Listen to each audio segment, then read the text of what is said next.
કરો આરંભ.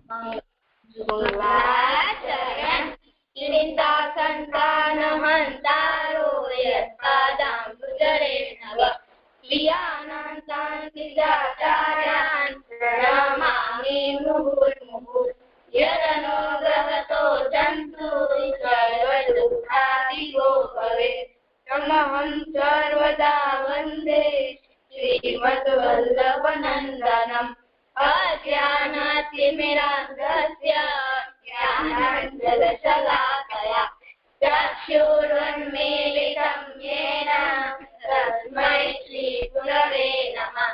नमामि हृदये शेषे लीलाक्षीलाब्धिसायिनं लक्ष्मीसहस्रलीलाभि सेव्यमानं कलानिधिं चतुर्भिश्च त्रिभिः तथा स्वधिर्विराजते योऽसौ पञ्चदारदये मम. આજે કોઈ કરશે ભગવદ વાર્તા? દંડવત પ્રણામ દીદી. હા રાકેશ કરો. સાધુ પાંડે નો બીજો પ્રસંગ. એક દિવસ શ્રી ગોવર્ધનનાથજીએ કહ્યું, મને ગોવર્ધન ધરે કહ્યું, મને ગાય બહુ પ્રિય છે. ત્યારે શ્રી આચાર્યજીએ સાધુ પાંડેને બોલાવવાનું કહ્યું અને સાધુ પાંડે જયારે આવ્યા ત્યારે આચાર્યજી પોતાની સોનાની પવિત્રી એમને વેચવાનું કહ્યું અને જે રૂપિયા આવે તેનાથી ગાય લેવાનું કહ્યું. અને પછી સાધુ પાંડે કહ્યું, આચાર્ય મા કને ઘણી બધી ગાય ભેંસ છે. ત્યારે આચાર્યજી કહ્યું કે મેં જેમ કીધું એમ કર. ત્યારે સોનાની પવિત્રી માંથી બે ગાય આવી. પછી શ્રી ગોવર્ધનધર ને ભેટ કરી અને પછી એવી રીતે બધે સાધુ પાંડે બે ગાય ભેટ કરી. એવી રીતે બધે વ્રજવાસીઓએ પોતાની ક્ષમતા પ્રમાણે એક બે ગાય ભેટ કરી અને હજારો ગાયો ભેટ થઈ ગઈ. અને ગાયો માટે ગોપાલપુર ગામ વસાવ્યું. અને પછી ચિત સ્વામીએ આ પદ ગાયું, आगे गाय पीछे गाय ईत गाय ऊत गाय ग्वालियन को बेच दिए गायन में આવે. પછી સાધુ પાંડે અને બધે વ્રજવાસીઓએ આ કૃપા કરતા ગોવર્ધન થઈ ગયું.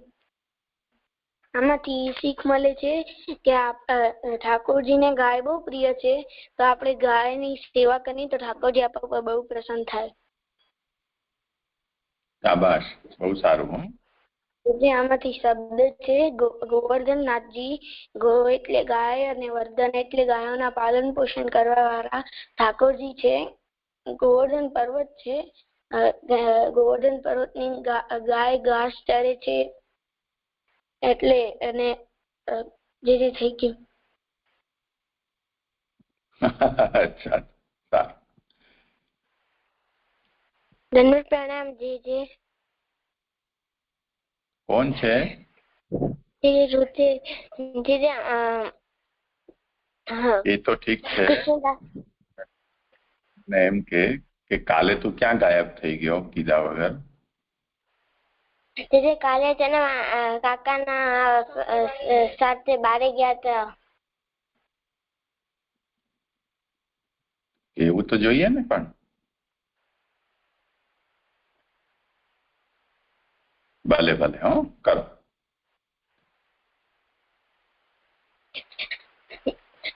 કૃષ્ણદાસજી નો 7મો પ્રસંગ. કૃષ્ણદાસજી એકવાર કૃષ્ણદાસજીએ મહાપ્રભુજીને કહ્યું કે આપ ગંગાદાસજીને આપ શરણ લ્યો. તો એમને કહ્યું કે ના. ગંગાદાસજી નહીં, ગંગાબાઈ.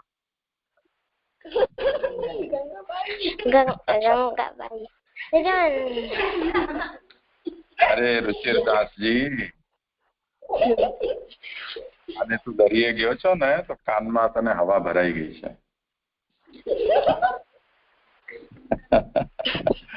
હા ચાલો બોલો રુચિરદાસજી. ત્યારે પછી મહાપ્રભુજીને એમ કહ્યું ને તો ત્યારે મહાપ્રભુજીએ એમને કહ્યું કે ના એમનો મન સેવામાં નથી, એ દેવી જીવ છે પણ એમનો મન સેવામાં નથી એમ કહ્યું. તો ત્યારે કૃષ્ણદાસજીએ કહ્યું કે ના આપ આને શરણ લ્યો. તો ત્યારે કૃષ્ણદાસજીના આવો આગ્રહ કર્યો ને ત્યારે પછી એમને શરણ લીધો મહાપ્રભુજીએ. ત્યારે કૃષ્ણદાસજીએ એમ બી કીધું કે આપના શરણથી એમના મનમાં ઠાકોરજી આવશે, કૃપા થશે, આપની કૃપા થશે. તો ત્યારે એમને એમ કહ્યું ને તો ત્યારે એ ગયા ને એમને એમ અને રોજ કૃષ્ણદાસજી સવારના ભોગ એમને ધરાવતા, એમને ભોગ ગોવર્ધનનાથજી નો ભોગ ધરાવતા પધરાવતા. ત્યારે એમને થોડો શ્રીનાથજી નો મન લાગો ત્યારે એમનો. તો ત્યારે જયારે એક દિવસ રાજભોગ હતો ત્યારે એમને ગયા રાજભોગમાં. ત્યારે એમની નજર રાજભોગમાં લાગી ગઈ. તો એ દિવસે શ્રી ગોવર્ધનનાથજીએ રાજભોગ ના આરોગ્યો. તો પછી એમને શયનમાં રામદાસજીને કહ્યું કે હું રાજભોગ આરોગ્યો નથી, મને ભૂખ લાગી છે. તો પછી એમને એમ કહ્યું ને તો રામદાસજી જાય અને કુંભનદાસજી ગુસાઈજીના પગ દબાવ્યા અને એમને જગાવ્યો. એમને કહ્યું કે આજે ઠાકુર ગોવર્ધનનાથજીએ પ્રસાદ આરોગ્ય નથી. તો એમને એમ કહ્યું ને તો એમને કીધું કે હું શું કહું. તો પછી એમને કીધું કે બડી બાત બનાવ, આપ જલ્દી બની જશે. અને બડી બાત કીધું, બડી બાત. ત્યારે પછી એમને બનાવી અને પછી એમને એમ કહ્યું અને બધા પછી શયનાર્થી થઈ ને પછી ગુસાઈજી એક દબલામાં એક દાળ બાટી લઈ અને બધાને બડી બાદ બધાને પ્રસાદ ધરાવ્યો. ત્યારે રામદાસજીએ આરોગ્ય ને ત્યારે એમને કહ્યું કે આમાં તો કઈ બીજું જ એકદમ હર વખતે આ વખતે કયા અલગ સ્વાદ આવે છે. હર વખતે ઘણી વખત મેં આરોગ્ય ખાધી છે, બધી બાદ આ વખતે વધારે સારી એટલે એમ થઈ છે, સ્વાદ આવે છે. તો કૃષ્ણદાસ ગુસાઈજી એમને કહ્યું કે ના ઠાકોરજી આજે રાજભોગ નતો આરોગ્યો અને બરી ભાત એમને ભૂખ લાગી તે પ્રેમથી એમ ખાધા છે ને એટલે એમને ભોગ ધરા આરોગ્યો છે ને એટલે આજે આ વખતે સ્વાદ વધારે આવે છે. આમાંથી શીખ મળે છે કે આપણે ઠાકોરજીના રાજભોગ કે કોઈ એના ઉપર જ્યાં સુધી ઠાકોરજીને ના ધરાવીએ ત્યાં સુધી આપણે નજર ના લગાવવી ખપે. અને ત્યારે એને આમાંથી ઈ શબ્દ છે મથુરા. શબ્દ નથી. મથુરા ને મધુવન બી કહેવાય છે. ઈ કંસની રાજધાની છે અને કૃષ્ણ ભગવાનની જન્મભૂમિ છે. ઈ રામાયણ કાળમાં મધુ નામક દૈત્યને આ ભૂમિ બનાવી છે અને વસાવી છે અને એના પુત્ર ને હરાવી શત્રુઘ્નએ એ ભૂમિ વિજય કરી હતી. અચ્છા, શાબાશ. આમાંથી મને પ્રશ્ન છે કે મને પણ બડી પ્રશ્ન. વાત બડી વાત હા, બડી ભાત, जैसे બડી નહીં, બડી બડી નહીં, વડી વડી बड़ी बात બટેટા. હા, બટેટા વાળા શબ્દ સાંભળેલો છે, ખાધા છે? जी जी जी હા, વડા મોટા હોય અને વડી નાની હોય, તો વડી ભાતની અંદર વડી મિલાવી તો વડી ભાત થઈ ગયા. સમજાયું? વડી બટેટાની ન હોય, દાળ એટલે મગની દાળ કે ઉડદની દાળની. પછી એને સુકાવી जी દે, जी સુકાવે પછી એને ગરમ પાણીમાં બાફીને પછી જ્યારે ભાત સિદ્ધ થાય એની સાથે કરી દે અથવા તો પછી મિલાવે. સમજાયું? जी जी जी જે મારો બીજો પ્રશ્ન છે કે આમાં મહાપ્રભુજીએ એમ કહ્યું હતું કે એમને એ દેવી જીવ તો છે પણ એમને એમના મનમાં ઠાકુરજી નહીં, એમાં મનમાં કઈ બીજું છે, ઠાકુરજી નથી પણ દેવી જીવના મનમાં ઠાકુરજી તો હોય.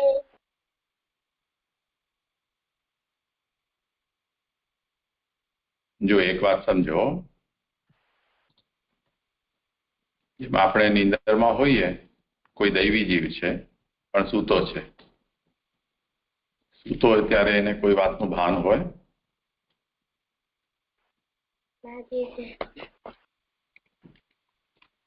કોઈ વ્યક્તિ દૈવી જીવ છે, બીમાર છે, બહુ પેટ દુખે છે, ઉલટી થાય છે, ઝાડા થઈ ગયા, તાવ આવી ગયો, તો ત્યારે એને ઠાકોરજીનું યાદ રહે કઈ? ના રહે છે. બસ એવી રીતે દૈવી જીવ હોય પણ કઈ દિમાગમાં બીજું કઈ ભરાઈ ગયું હોય તો ઠાકોરજીની યાદ ન રહે, એવું બની શકે ને? એનું આપણે ઉદાહરણ આપણે એમ લઈએ કે યશોદાજીને ત્યાં ઠાકોરજીનો જન્મ થયો તો બધા લોકો એમના કુટુંબ કબીલાના એમને મળવા આવતા, બધાઈ આપવા માટે આવતા. તો યશોદાજી તો ઘરમાં એકલા, એ જ મોટા, તો બધા મહેમાન આવે એમનું સ્વાગત કરવું પડે. તો ઠાકોરજીને એક જગ્યાએ પોડાવીને અને એ બધાને આગતા સ્વાગતામાં લાગી ગયા, ઠાકોરજીને ભૂલી ગયા. હવે યશોદાજી જો ઠાકોરજીને ભૂલી જાય તો બીજા દૈવી જીવોનું શું કહેવું? એમને ત્યાં સાક્ષાત ઠાકોરજી પ્રકટ થયા છે. તો ઠાકોરજીને તો એ બહુ મનમાં ખરાબ લાગ્યું કે હું તો આ 14 લોકનો સ્વામી છું અને બધી પરવા છોડીને હું યશોદાજીને ત્યાં જન્મ લીધો છે મેં, અને યશોદાજી તો મહેમાનોના અંદર પડ્યા છે મને ભૂલીને. તો એમનું મન ફરી પાછું પોતાનામાં ખેંચવા માટે ઠાકોરજીએ દૂધ દહીં ભરેલું જે ગાડું હતું એને પલટી દીધું, બધું ઢોળી દીધું. ત્યારે યશોદાજીને એમ થયું કે અરે જુઓ, મેમ ઠાકોરજીને લાગી ગયું હોત તો હું બીજા બધામાં વ્યસ્ત થઈ ગઈ ને ઠાકોરજીને તો હું ભૂલી ગઈ. તો એવું બની શકે ને દૈવી જીવનું પણ? જી જી જી શું સમજાયું? જી આમ સમજાવ્યું કે દેવી જીવને યશોદાજીને ઠાકુરજીને અહીંયા સાઈડમાં મૂકી દીધો અને પોતાના કામમાં વ્યસ્ત થઈ ગયા. તો ઠાકુરજી એમને પોતાના માં લેવા માટે એમને એક રેલગાડીનું ને એવું કર્યું. તો એમ આમાં દેવી જીવમાં બી હમણાં એમનો મન ખાવામાં હતો એટલે એટલે એમ ખાવામાં હતું એટલે એમને હમણાં રામ સંબંધ નતો દેવાય લૌકિકમાં તેમનો મન હમણાં એટલે એમને ના બરોબર છે થઈ ગયું કોઈ શબ્દ નથી ને મથુરા કરી દીધું ને તે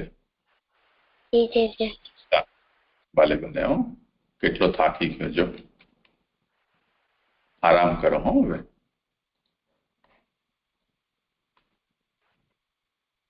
ચાલો હવે શું કરશો જે હું કરું હા કાલનું સાંભળ્યું તે ધીરે સાંભળ્યું હા તો પેલા એનું કરો આવર્તન પછી આગળ વધો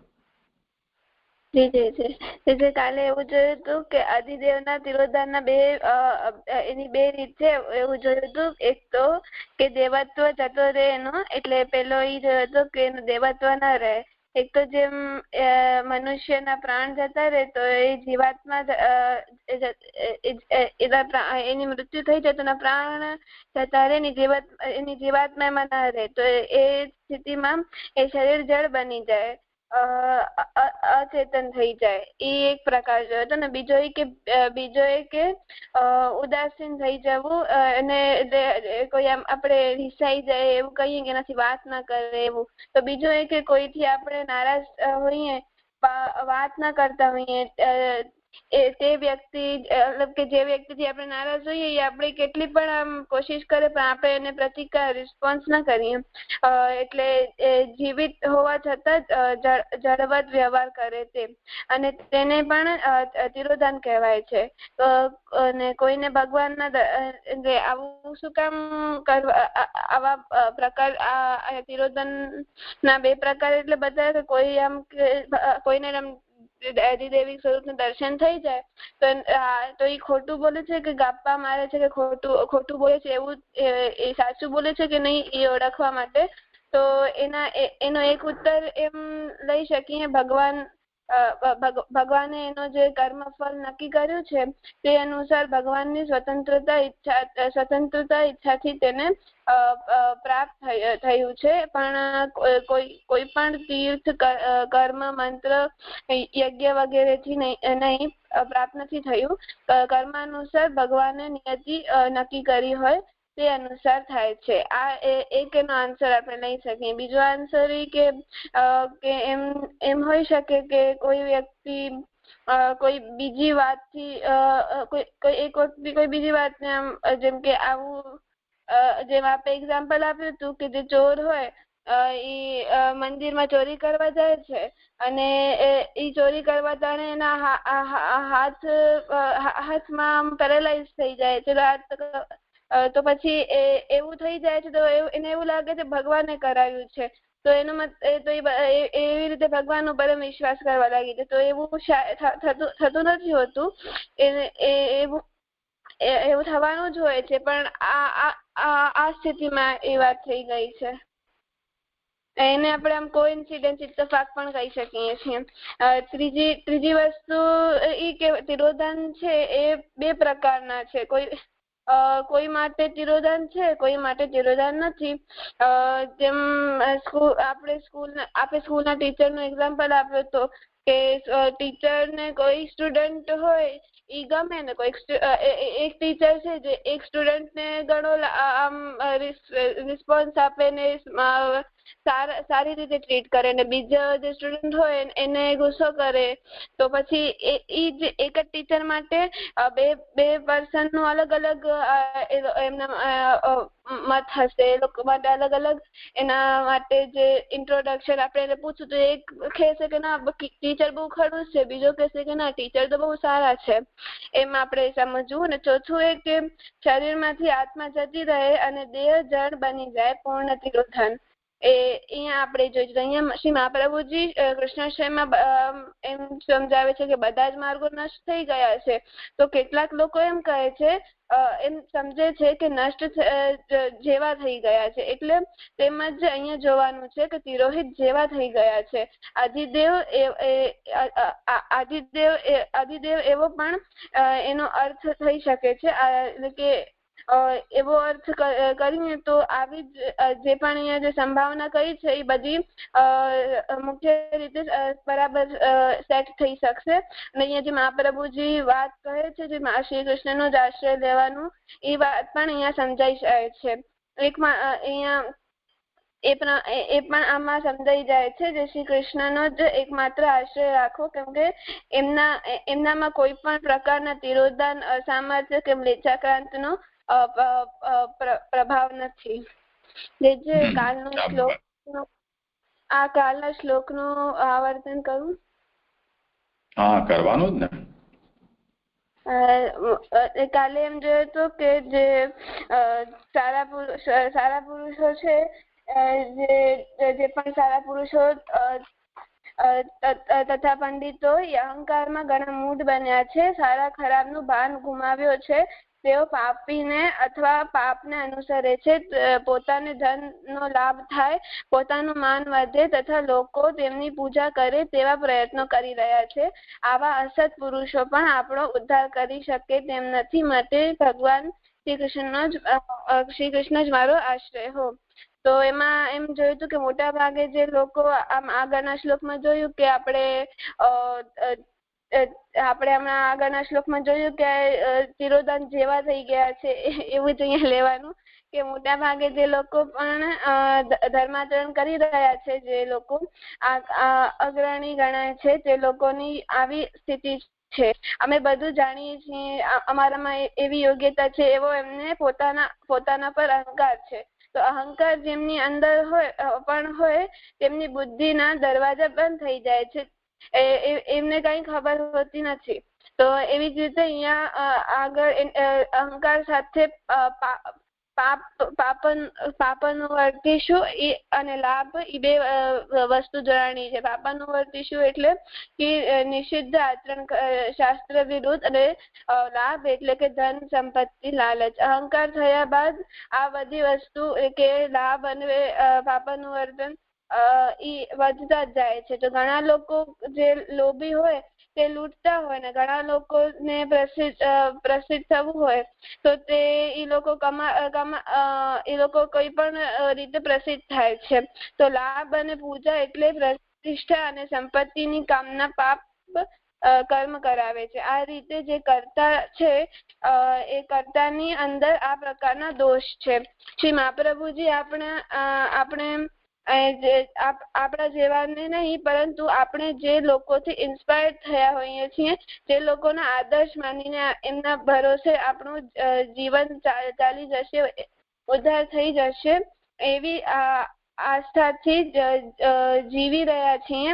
એમને આ શ્લોક શ્રી મહાપ્રભુજી કહી રહ્યા છે કે કલિકાલમાં આવી સ્થિતિ થઈ ગઈ છે.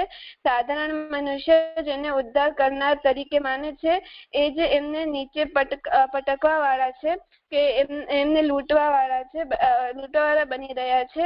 તો એમનો આશ્રય કરવાથી શું લાભ થશે? એટલે એમનો આશ્રય ના કરી શ્રી કૃષ્ણનો જ આશ્રય કરવો. હા, સારું કર્યું. મને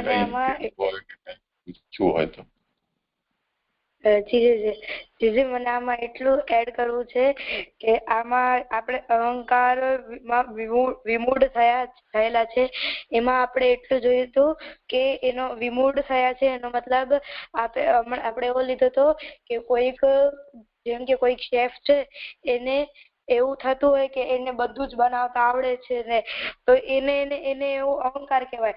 પણ એને એટલું જ કે ખાલી જેટલું ઇન્ડિયામાં છે કે જેટલું એના સ્ટેટમાં છે એને એટલું જ બનાવતા આવડતું હોય. વર્લ્ડ વાઇડ તો કેટલી પણ ડિશિસ હોય ને કેટલી પણ હજી નવી રોજ રોજ બનતી પણ હોય છે, એને બધી બનાવતા આવડતી હોય એવું નથી. એ ખાલી એને પોતાને એવું માની લીધું છે એને કે એને બધું જ આવડી ગયું છે. એવી રીતે આમાં કેટલાક લોકોને એવો અહંકાર થાય છે કે એને શાસ્ત્ર ને વેદમાં ને બધું આવડી ગયું છે, એમને બધું જ કરી લીધું છે, કાંઈ જ એમને બાકી નથી રાખી લીધું ને એનાથી વધારે કોઈને આવડતું જ નથી. એવા અહંકારમાં તેઓ મૂળ થઈ ગયા છે. પણ સચ્ચાઈ એવી હોય છે કે એમને ખરેખર તો એવડું બધું આવડતું ન હોય, ખાલી એ લોકો ખાલી એવો દેખાવો જ કરતા હોય કે એમને બધું આવડે છે. તો એવા લોકો પણ આપણા ઉદ્ધાર કરી શકે તેમ નથી. એટલે શ્રી કૃષ્ણનો જ આશ્રય કરવો જોઈએ. જે મને કાલના શ્લોકમાંથી સમજાણું કે કલયુગમાં એવા માણસો હોય છે કે જે લોકો બહારથી આપણે સારા દેખાતા હોય છે, પણ અંદરથી એ લોકો જેવા દેખાય છે એવા સારા નથી હોતા. તો આપણે એ લોકોનું અંતઃકરણ બહુ શુદ્ધ, એ લોકોનું અંતઃકરણ શુદ્ધ નથી હોતું, અને અંતઃકરણ શુદ્ધ વાળા પુરુષો કલયુગમાં હોવા દુર્લભ છે. તો આવા સમયમાં આપણે એ લોકોને આપણો આદર્શ ના માનવો જોઈએ, અને શ્રી કૃષ્ણને જ આપણો આદર્શ માની અને આપણે શ્રી કૃષ્ણની જ આપણે શ્રી કૃષ્ણનો જ આશ્રય કરવો જોઈએ.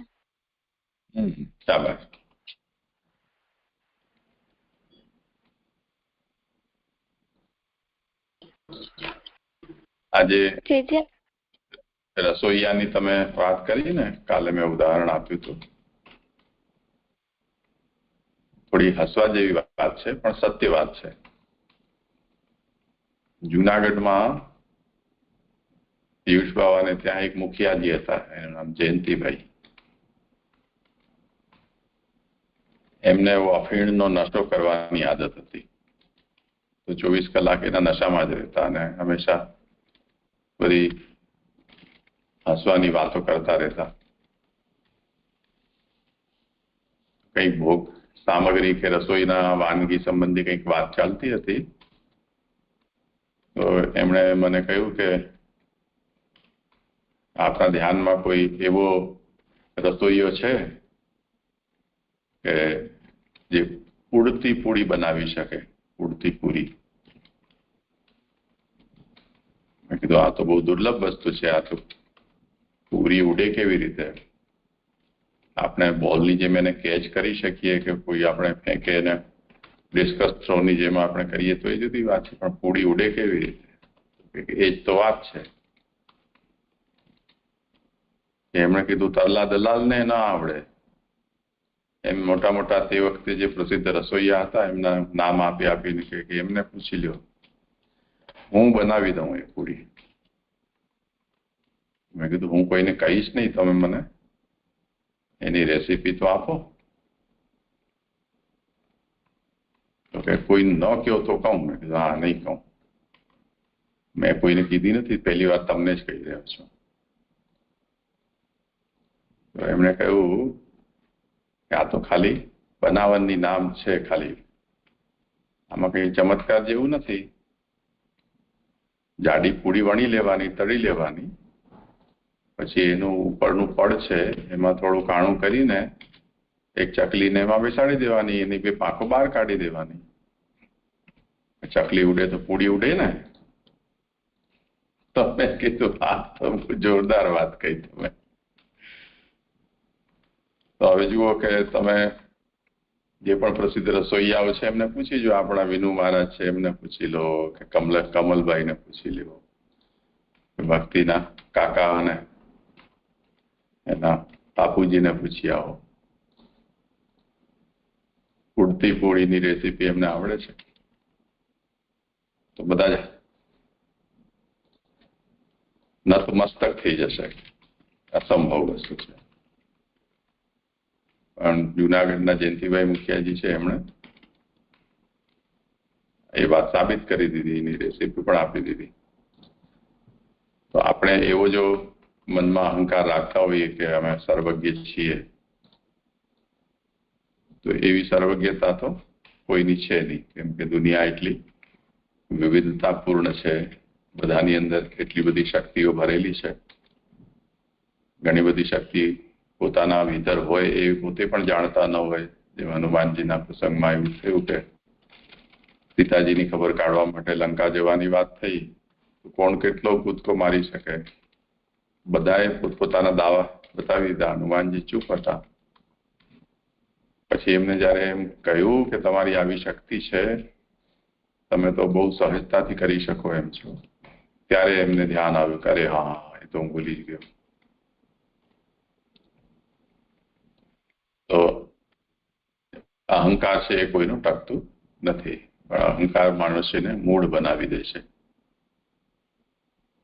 એ વાત આપણે શ્રી મહાપ્રભુજીએ કાલે સમજાવી. તો કૃષ્ણનો જ આશ્રય રાખવો જોઈએ, એનો સાર નીકળ્યો. તો કાલે આપણે કાલ, દેશ, દ્રવ્ય અને કર્તા, એનો કર્તાનો પણ આશ્રય ન રાખીને ભગવાન સર્વસમર્થ છે, સર્વકર્તા છે, એવું ભગવાનનો જ આશ્રય કરવો. ઠીક છે, કરો આગળ.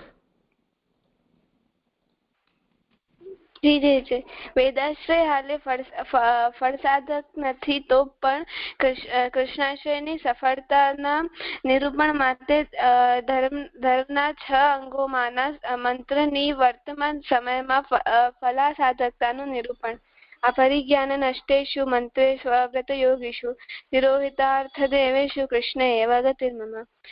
મંત્રનું પરિજ્ઞાન ન હોવાથી, વ્રતાદિકનો યોગ ન હોવાથી, વળી અર્થ અને દેવતા તિરોધાન થવાથી મંત્ર નષ્ટપ્રાય થઈ ગયા છે. તેવા સમયમાં શ્રી કૃષ્ણ જ મારી ગતિ હો.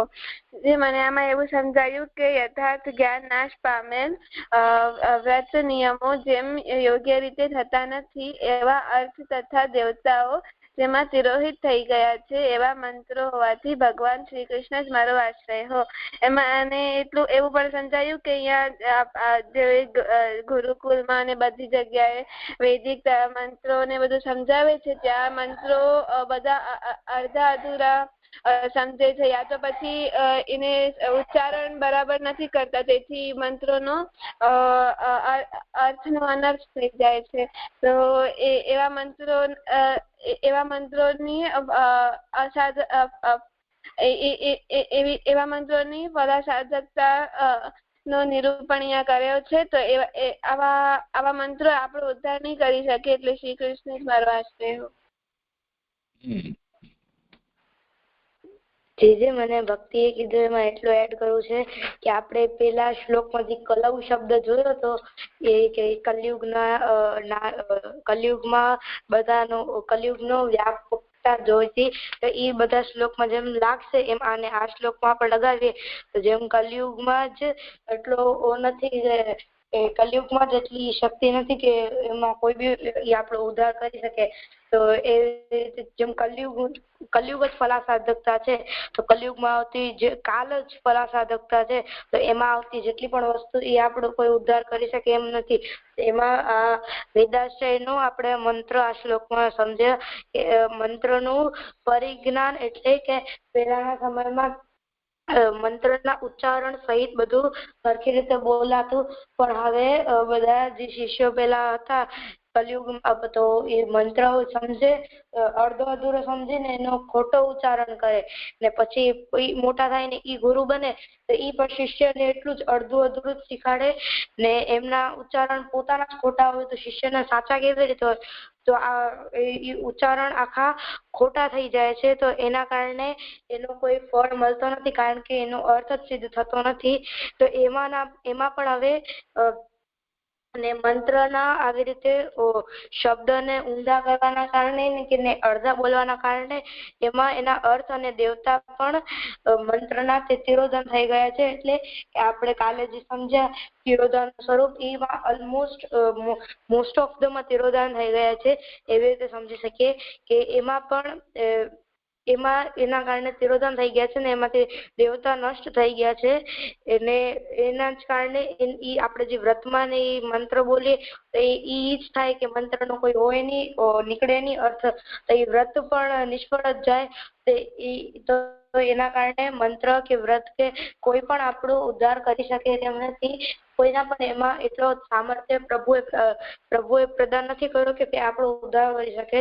એટલે એવા સમયમાં શ્રી કૃષ્ણ જ મારો આશ્રય હતા, જે મને એવું સમજાયું. શાબાશ. और કોઈને કંઈ કહેવું છે, પૂછવું છે? જે મને એક પ્રશ્ન છે.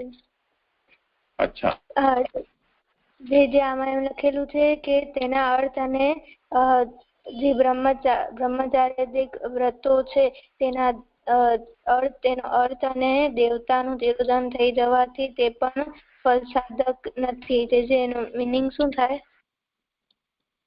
એ તો ભક્તિ સમજાવશે.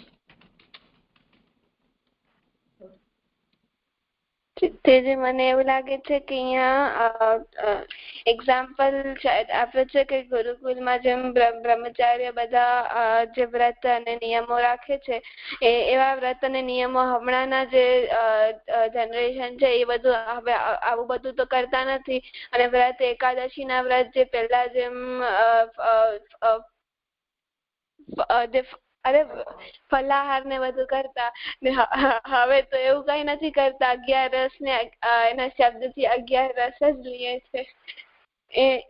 એટલે અહીંયા એમ સમજાવ્યો છે એવું મને લાગે છે. એટલે એનામાં જે મંત્ર છે એનામાં દેવતા હોય છે તો એ મંત્રનો અર્થનો અનાશ થઈ જાય છે તો એ દેવતાનો તિરોધાન થઈ જાય છે. જેમ આગળના શ્લોકમાં જોયું કે જેમ કાલના ક્લાસમાં જોયો તો કે તિરોધાન થઈ જાય છે ગંગાજીના ઉદાહરણમાં. એ જ મને એવું સમજાયું.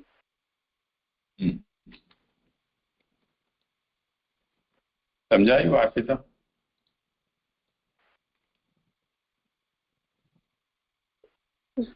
જે થોડુંક સમજાણું. જો અપરિજ્ઞાન નષ્ટેષુ, પરિજ્ઞાનનો મતલબ છે કમ્પ્લીટ નોલેજ. અપરિજ્ઞાન એટલે ઇનકમ્પ્લીટ નોલેજ. તો ઇનકમ્પ્લીટ નોલેજને કારણે નષ્ટ થયું છે. શું નષ્ટ થયું છે? અપરિજ્ઞાન નષ્ટેષુ મંત્રેષુ, મંત્રો નષ્ટ થઈ ગયા છે. બીજું અવ્રત યોગીશુ, વ્રત એટલે નિયમો, યોગ એટલે યોગના જે બધા યમ નિયમ આસન પ્રાણાયામ પ્રત્યાહાર ધારણા ધ્યાન સમાધિ વગેરે પ્રકારો.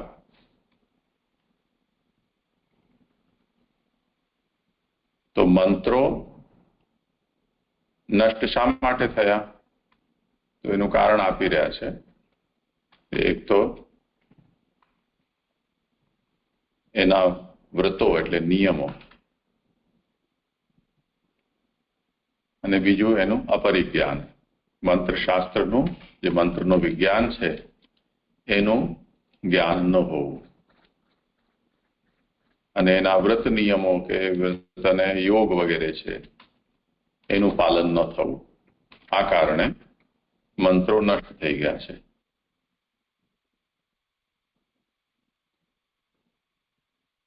તો એને સમજાવવા માટે આ શ્લોક છે. હવે એનું ઉદાહરણ આપણે લઈએ તો જે વખતે દેવતાઓનું ખૂબ શક્તિ સંપન્ન થઈ ગયા ત્યારે અસુરોના મનમાં એમ થયું કે બંને દેવતાઓ અને અસુરો બે માતાની સંતતિ છે. દેવતાઓને રાજ્ય મળી ગયું અને અસુરો છે એ બધા તિરસ્કૃત રહ્યા. એટલે એમને ઇન્દ્ર ઉપર ગુસ્સો આવ્યો. એમણે બહુ સિદ્ધ જે જ્ઞાની હતા એવા ગુરુને બોલાવીને કહ્યું કે અમને એક એવો યજ્ઞ કરવો છે કે જે યજ્ઞથી એવો અસુર પેદા થાય શક્તિશાળી કે જે ઇન્દ્રનો વધ કરી દે. તો એમણે કહ્યું ઠીક છે, યજ્ઞ કરશું આપણે. હવે યજ્ઞનો સંકલ્પ હતો કે ઇન્દ્રનો શત્રુ વૃદ્ધિ પામે, એવો સંકલ્પ હતો. ઇન્દ્ર શત્રુ વિવર્ધસ્વ. પણ વૈદિક મંત્રો છે એની અંદર સ્વરો હોય છે. સ્વર એટલે જેમ સંગીતમાં સારેગામપધનિસા હોય છે એવી રીતે. તો જેમ સંગીતની અંદર ખોટો સ્વર લાગી જાય તો રાગ બગડી જાય,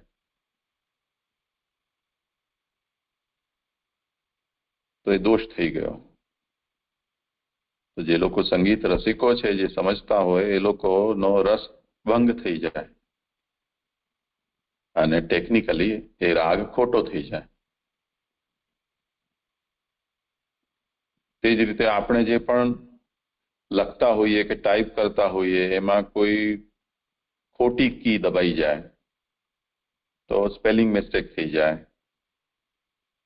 કે આપણી પેન લપસી જાય, કે સ્પેલિંગ યાદ ના આવે અને કંઈ પણ અડસઠે આપણે કંઈ પણ લખી દઈએ તો એ સેન્ટેન્સ રોંગ થઈ જાય. એવી રીતે મંત્રના ઉચ્ચારની અંદર એવો સંકલ્પ હોય, માની લો કે ઇન્દ્ર શત્રુ વિવર્ધસ્વ, ઇન્દ્રનો શત્રુ વૃદ્ધિ પામે, પણ એની અંદર જો મિસ્ટેક થઈ જાય તો એ મંત્રનો સંકલ્પ છે, એ કર્મનો સંકલ્પ છે, એ સંકલ્પ ખોટો સિદ્ધ થાય. તો જ્યારે અસુરો આ પ્રકારનો યજ્ઞ કરી રહ્યા હતા શત્રુને પેદા કરવા માટે, તે વખતે ઉચ્ચારની અંદર એવો દોષ કરાવી દીધો ભગવત પ્રેરણાથી કે ઇન્દ્રનો શત્રુ વૃદ્ધિ પામે એવું સંકલ્પની જગ્યાએ ઇન્દ્ર એના શત્રુના કરતા વૃદ્ધિ પામે એવો એનો અર્થ થઈ ગયો ઉલટો. તો એનું પરિણામ એ આવ્યું કે યજ્ઞના પૂર્ણાહુતિ થયા ત્યારે દૈત્ય પ્રકટ તો થયો, પરંતુ એ દૈત્ય ઇન્દ્રનો વધ ન કરી શક્યો. એની જગ્યાએ ઇન્દ્રે દૈત્યનો વધ કરી દીધો, વૃત્રાસુરનો.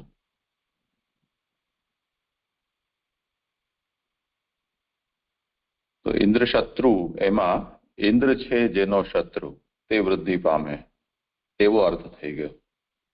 ઇન્દ્રનો શત્રુની જગ્યાએ ઇન્દ્ર છે શત્રુ જેનો તે ઇન્દ્ર વૃદ્ધિ પામે.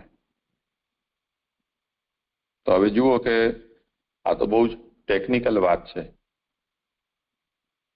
પણ હવે તમે માની લો કે એમ કહો કોઈ વ્યક્તિ કે ભલે બોલવામાં થોડી ઘણી ભૂલ થઈ ગઈ, પણ કર્મ કરનાર છે એના મનના ભાવને તો દેવતાઓએ સમજવું હતું ને.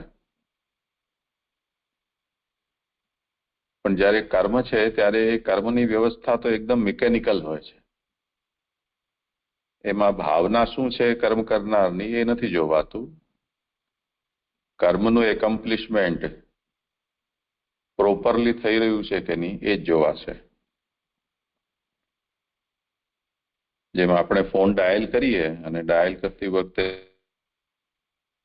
કોઈ ડિજિટ આપણે ખોટી ડાયલ કરી દીધી કે ઓછી ડાયલ કરી, અને પછી જો રોંગ નંબર લાગે અથવા તો આ નંબર ખોટો છે એવું આવે મેસેજ, ત્યારે જો આપણે એવો તર્ક કરીએ કે મારા મનમાં તો શું છે ખબર છે જ ને કે મારે આમને ડાયલ કરવો છે, ફોને સમજીને એને કરી લેવું જોઈતું હતું.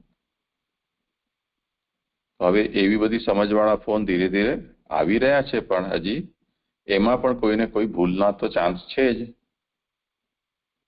કેમ કે જે કંઈ પણ છે પછી આર્ટિફિશિયલ ઇન્ટેલિજન્સ છે. તો તમે બોલો કે આમને ફોન ડાયલ કરો તો ફોન ડાયલ કરે ખરો. તો માની લો તમને શરદી થઈ ગઈ છે, ગળામાં કફ ભરાઈ ગયો છે, જેમ વ્યક્તિને બારોમાં ખોખો ખોખો થયા કરે તેવી રીતે તમે વચ્ચે ખચકી ખચકીને એને બોલો તો બિચારો આર્ટિફિશિયલ ઇન્ટેલિજન્સ વાળો ફોન જ તમારી મદદ ન કરી શકે કે તમે શું બોલો છો મને સમજાતું જ નથી. તો આ બધા સૂક્ષ્મ મંત્રશાસ્ત્રના નિયમો છે. તો જેમાં આપણે સર્વોત્તમ સ્તોત્ર વગેરે કે પુરુષોત્તમ સહસ્રનામ, નામ રત્નાખ્ય, આ બધામાં આપણે એ મંત્રના બધા સૂક્ષ્મ અંગો, એનો છંદ, એના ઋષિ, દેવતા, વિનિયોગ, ફલ, કીલક, આ બધી સૂક્ષ્મ વસ્તુઓ છે એનું જ્ઞાન મંત્રોના અનુષ્ઠાન કે પુરસ્ચરણ કરનારા છે એને હોવું જોઈએ. એકલું જ્ઞાન જ નહીં, પરંતુ મંત્રના અનુષ્ઠાન વખતે માટે જે નિયમો બતાવેલા છે એ નિયમોનું પણ અનુષ્ઠાન થવું જોઈએ. એમાં કોઈ કચાશ ન ચાલી શકે. જેમ આ દેવ દાનવો નહીં જ લડાઈ ઝઘડામાં દીતીએ પોતાના પતિને કહ્યું કે ભાઈ મારા દાનવો બધા તમારા દીકરાઓ દુઃખી છે અને દેવતાઓ સમૃદ્ધ છે, તો કંઈક કરો. તો એમને કહ્યું કે તું પયોવ્રત કર. પયોવ્રત વર્ષ દિવસ સુધી ચાલે એવું લાંબુ ચોડું વ્રત હતું. એમાં કશ્યપે ઘણા બધા નિયમો બતાવ્યા. ઇન્દ્રને મનમાં એ ભય થયો કે જો આ દીતીનું પયોવ્રત જો સફળ થઈ જશે તો આપણે મર્યા સમજો.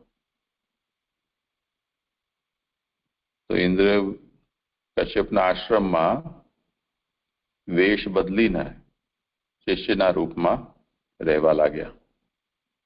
અને એ જોયા કરતા કે ક્યાં, જેમ આપણે ત્યાં નારદજી બધું જોયા કરે ને એ રીતે કે ક્યાં ગોટાળો કરે છે, જેવું ગોટાળો કરો ને આપણે અસફળ કરી દઈએ વ્રતને. તો વ્રતના પૂરા થવાના દિવસો આવી રહ્યા હતા અને જે દીતી હતા એ એક વખત ભોજન કરીને બહુ જ થાકી ગયા હતા, એટલે કોગળા કર્યા વગર એ આડા પડી ગયા, એટલે વિશ્રામ કરવા માટે. તો નિયમ એ છે કે ઉચ્છિષ્ટ મોઢું હોય ને તે અવસ્થામાં જો આપણે બીજો કોઈ પણ કાર્ય કરીએ તો એ બધું જ કાર્ય અપવિત્ર ગણાય. એટલે મુખ શુદ્ધિ કરીને જે આપણે ભોજન વગેરે કર્યું હોય તે બધું સ્વચ્છ કરીને પોતનું વગેરે કરીને તે પછી આપણે શુદ્ધ થઈએ, બીજું કાર્ય કરી શકીએ. પણ તે દિવસે થાકને કારણે એમનાથી આ ચૂક થઈ ગઈ. તો એ ચૂકનો લાભ લઈને ઇન્દ્ર દીતીના ગર્ભમાં પ્રવેશી ગયા અને ગર્ભમાં જે બાલક હતું એના ટુકડા કરી દીધા.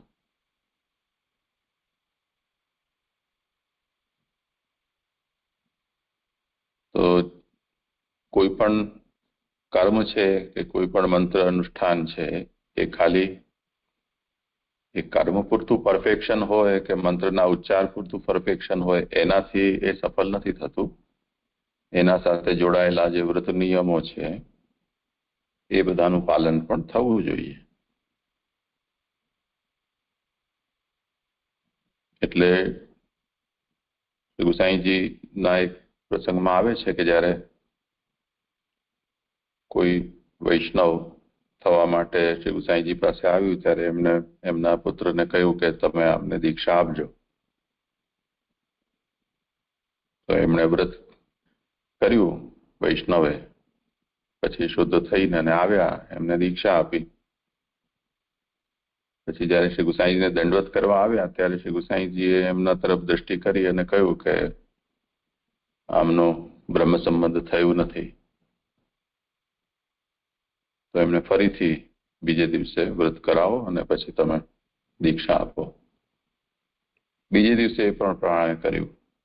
ત્યારે ફરી પાછા આવ્યા તો કહ્યું કે હજી પણ આમનું થયું નથી, તો તમે ગુરુ અને દીક્ષા લેનાર એ બંને જણા વ્રત કરો.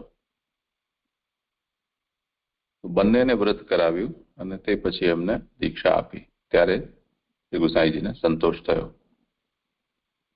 હવે મંત્રનો ઉચ્ચારમાં તો કોઈ સંશય નથી. શ્રી ગુસાઈજીના પરિવારમાં તો કોઈ એવા ન હોય કે ઉચ્ચાર ન કરી શકતા હોય, પણ બ્રહ્મ સંબંધ દીક્ષા સાથે જે જોડાયેલા નિયમો છે કે જે જરૂરી યોગ્યતા છે એ યોગ્યતામાં જો કોઈ કચાશ રહી ગઈ હોય તો એ પૂર્ણ ન થાય. એમાં આ બધી જ વસ્તુઓમાં સમજવાનું છે. એના ઘણા બધા લૌકિક ઉદાહરણો આપણે આપી શકીએ છીએ. આજકાલ જે બધા પાસવર્ડ ને છે એ બધા મંત્રના સ્થાને જ છે. એમાં જરા પણ ભૂલ થાય એટલે સ્મોલનું કેપિટલ થઈ જાય કે કેપિટલનું સ્મોલ થઈ જાય તો પણ ન ચાલે. લેંગ્વેજ બદલી જાય તો પણ ન ચાલે. એક્સ્ટ્રા સ્પેસ કે કોઈ કેરેક્ટર આવી જાય તો પણ ન ચાલે. વધારે ટાઈમ લાગી જાય ટાઈપ કરવામાં તો એ ટાઈમ આઉટ થઈ જાય. તો આ બધા એના આનુષંગિક બધા નિયમો છે. ઘણા બધા બરોબર તમે ટાઈપ કર્યું પણ હોય ને રાઈટ પાસવર્ડ હોય તો પણ આ કોઈ ઓટોમેટિકલી તો થઈ નથી રહ્યું ને, ડિજિટલી પ્રોગ્રામ્ડ તો નથી ને. આ પાસવર્ડ કોઈ હેક કરી લે અને કોમ્પ્યુટર એમાં ડાયરેક્ટ ડાયલ કરી દે તો ફરી પાછું અમુક કેરેક્ટર રેકગ્નિશનની પણ વચ્ચે સિક્યોરિટી વધારાની આવે, કે બાયોમેટ્રિક્સ પણ આવી જાય. તો આ બધી વસ્તુઓ એના સાથે જોડાયેલી છે. તો આપણે એમ સમજીએ કે ચલો શ્રી કૃષ્ણ ચરણ મમ મંત્ર આવડી ગયું, કે આજકાલ જેવી રીતે ગાયત્રી મંત્ર લાઉડ સ્પીકરમાં વાગતા હોય, ગાતા હોય, નાચતા હોય, સંગીત સાથે પણ મંત્રો સાથે. તો એવી રીતે કોઈ મંત્ર સફળ થતા નથી એવો એનો મતલબ છે. તો અપરિજ્ઞાન નષ્ટેષુ, મંત્રનું જે પરિજ્ઞાન, પરી એટલે ચારો તરફથી પરિપૂર્ણ સંપૂર્ણ જ્ઞાન. તો પરિજ્ઞાન જ્યારે નથી, અપરિજ્ઞાન છે, અપૂર્ણ જ્ઞાન થઈ ગયું છે, તે કારણે મંત્રો નષ્ટ થઈ ગયા. અવ્રત યોગીશુ એટલે વ્રત અને યોગ એનું પાલન કરવામાં આવતું નથી, તેથી પણ મંત્રો બધા નષ્ટ થઈ ગયા છે. નષ્ટનું સ્વરૂપ શું નષ્ટ થવાનું? તો એના અર્થ અને દેવતા તિરોહિત થઈ ગયા છે. જેમ તમે કંઈક જઈ રહ્યા છો અને પાછળથી કોઈક ચિલ્લાવે, ઓ મોટા, એ ટોપી. હવે આપણે તો આ નામથી કોઈ આપણને બોલાવે, એ તો નામ આપણા ફૈબાએ પાડ્યું નથી, ટોપી કે મોટા. તો આપણે એ અવાજને બેધ્યાન થઈને આપણે જતા રહીએ. પછી ચિલ્લાવનારો વ્યક્તિ દોડીને આવે અને આપણને પાછળથી પકડે, કપડા ખેંચે કે અરે સાંભળતા નથી, તમને બોલાવું છું. એ કદાચ એમ જ કહેતો હોય કે તમારું પર્સ પડી ગયું કે તમારા ચાવી પડી ગઈ, પણ આપણને સંબોધન કરી રહ્યો છે. એ સંબોધનથી ક્યારે આપણે પોતાને આઈડેન્ટિફાઈ કર્યા જ ન હોય તો આપણે એનો જવાબ કેમ આપીએ, કે એના ઉપર ધ્યાન શા માટે આપીએ? એમ તો આખી દુનિયામાં ઘણા બધા હલ્લા મચાવતા હોય.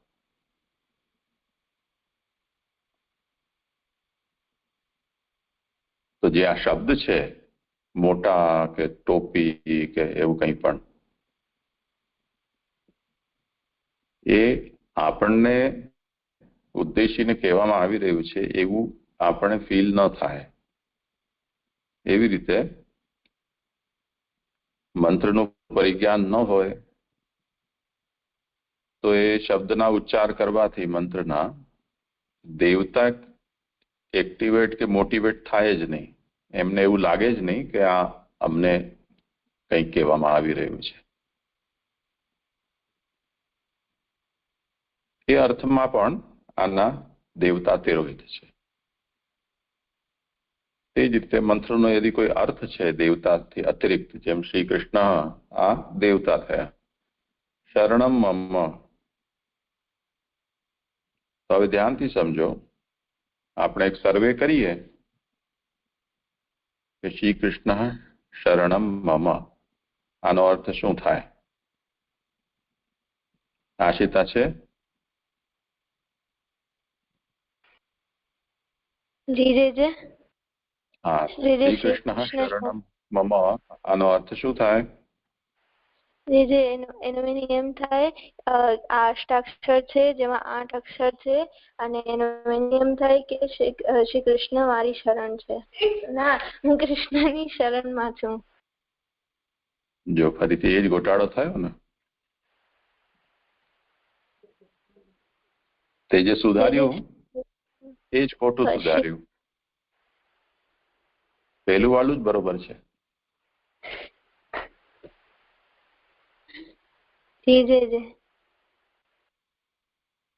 તો હવે માની લો કે આપણે એવી સમજથી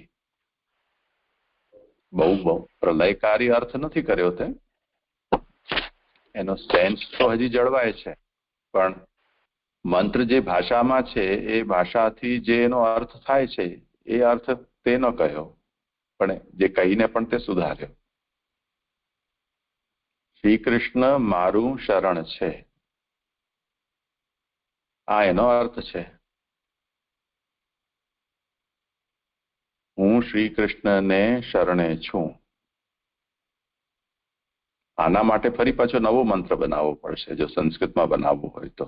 ભલે શ્રી કૃષ્ણ શરણમમાં એનો સેન્સ આવો નીકળતો પણ હોય, પણ જો એને શબ્દશઃ ટ્રાન્સલેટ કરવું હોય તો શ્રી કૃષ્ણ શરણમમાં એ હું શ્રી કૃષ્ણના શરણે છું, એનો આ રીતે અર્થ નહીં થાય.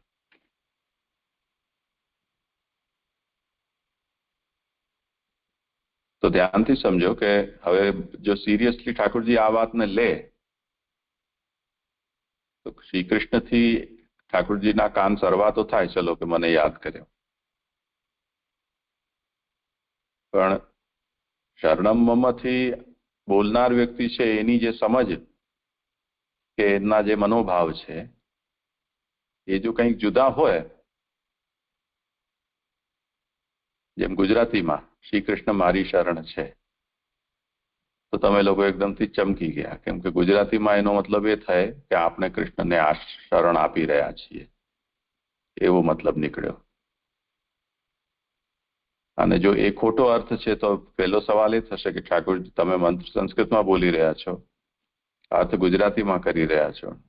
ઠાકોરજી સંસ્કૃતનો શબ્દથી મંત્ર સાંભળી રહ્યા છે, તો એ સંસ્કૃતની રીતે એનો અર્થ વિચારશે ને તમે ગુજરાતીની રીતે એનો અર્થ વિચારી રહ્યા છો. તમારો મનોભાવ કંઈક છે, બોલી કંઈક બીજું રહ્યા છો, તે સિંક્રોનાઇઝ ન થયું.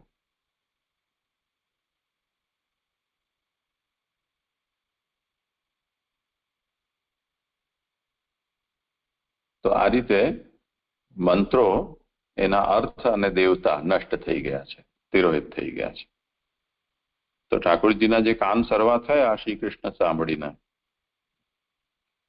પછી આગળનું જે આપણે બોલ્યા એ સાંભળીને ઠાકોરજીને થઈ ગયું કે આ તો કંઈક બીજું જ છે, એટલે અસંબદ્ધ કોઈ બોલી રહ્યું છે, સેન્સિબલી કોઈ બોલી નથી રહ્યું,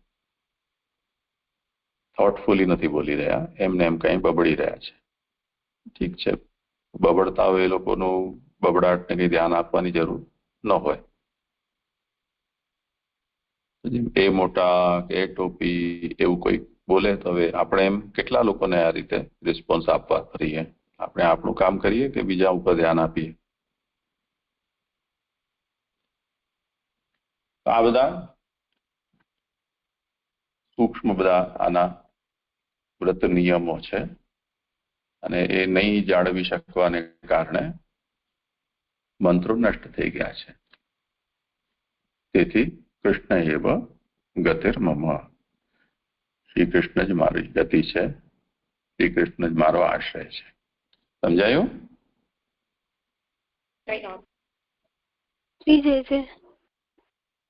સારું, ચલો આજે સમય થયો છે તો અહીંયા વિરામ.